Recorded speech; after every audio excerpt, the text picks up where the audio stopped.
My dear brothers and sisters, if we do a bit of reflection of history, we can see that history can either be cyclic, where we tend to say history repeats itself, or we can say history can be linear.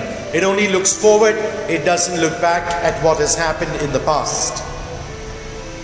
But as we can see, history indeed has been cyclic, because history has been repeating itself right from our first parents to this age. Every time the world finds itself trapped in sin, it gets destroyed. It brings destruction upon itself. And then there is a process of renewal, and the world awakens once again and moves forward, only to fall back into history and once again to sin, and the entire cycle is repeated. In the gospel today, Jesus gives the example of how we did not learn from Noah. The same thing happened in Lot's days. The same things will continue even till today. If we can see our history is repeating itself. 100 years ago we had a plague, and now we are talking about a pandemic. And this history might repeat itself if we are not on our guard and we do not prepare ourselves for the coming of the Lord. Jesus tells us how and what will happen in that day and age.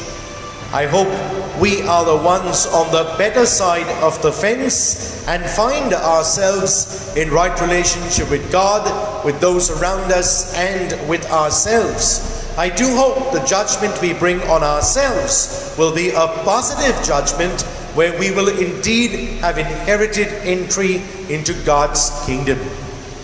Each of us, my dear brothers and sisters, is being invited to stay awake, to be alert, and to be prepared at all times. For as for that day and hour when the Lord will come all again in His glory and splendor, we do not know. And so, we need to be on our guard at all times. I pray that each one of us may indeed come back to our senses and realize that we need to turn away from our sinful ways and return back to God's ways. That indeed we need to put the past behind us, having learned from the mistakes that we've made, and only look forward towards God's coming in all His glory and splendor when Jesus will return back again at the parousia. I think it's left into our own hands, my dear brothers and sisters, to change the course of history from being cyclic to being linear.